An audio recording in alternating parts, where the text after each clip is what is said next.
Assalamualaikum warahmatullahi wabarakatuh. Izin memperkenalkan diri, nama Umi Hanial Balkis, NPM 211600123. Di sini saya akan mempresentasikan tugas akhir mata kuliah Pendidikan Bahasa Indonesia mengenai cerpen yang berjudul Indonesia Mengajar. Perkenalkan, namaku Hanindya.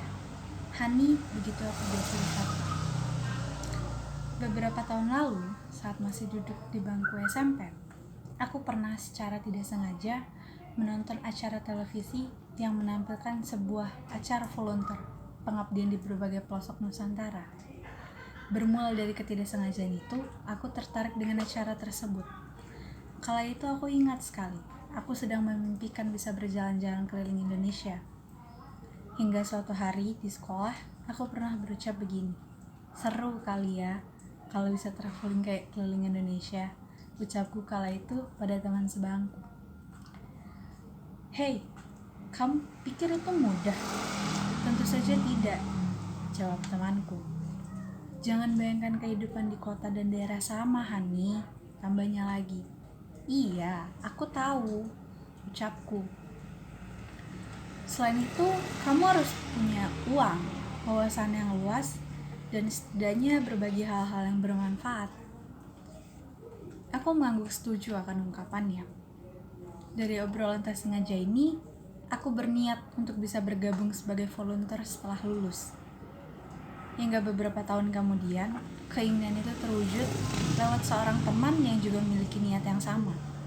Aku mendapatkan rekomendasi untuk bisa ikut bergabung menjadi bagian dari volunteer bersama Indonesia Mengajar. Selama 1 tahun lamanya, kami, para sarjana yang telah bergabung menjadi volunteer dari berbagai background pendidikan, dituntut untuk bisa membagikan ilmu dan menjadi pengajar muda, terutama pada jenjang pendidikan tingkat SD, SMP, maupun SMA di seluruh pelosok Indonesia.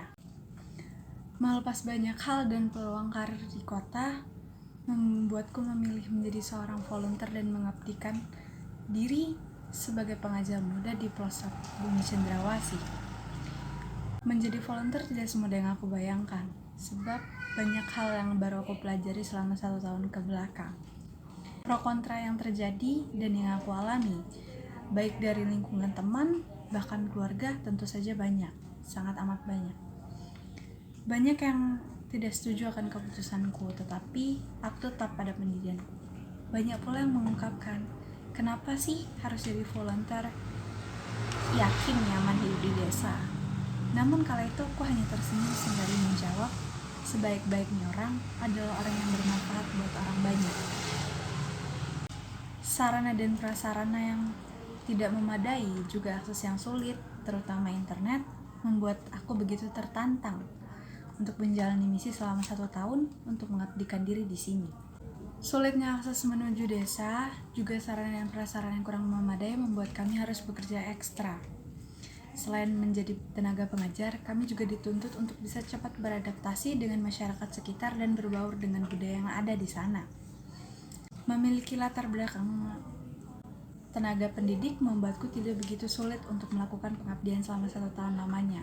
Hanya saja, masih banyak anak-anak di kelas tinggi, terutama pada kelas 5 dan 6, yang belum lancar membaca, bahkan belum fasih untuk berhitung. Itu menjadi salah satu faktor dan kendala yang banyak terjadi di pelosok negeri ini. Pulau Yerwi masuk ke dalam gugusan pulau kecil di Teluk Cendrawasih, tepatnya di sebelah barat Pulau Yapen dan di selatan Pulau Biak. Sebagai masyarakat pesisir, nelayan menjadi pekerjaan utama para orang tua di sini. Tak jarang, anak-anak ikut membantu orang tua untuk pergi melaut. Selain daripada tugas utamaku mengajar, aku juga dituntut untuk bisa berinteraksi dengan baik bersama masyarakat sekitar, juga menyelami budaya dan kebiasaan di masyarakat ini. 1 tahun lamanya mengabdikan diri di Bumi Cendrawasih membuatku melalui banyak hal.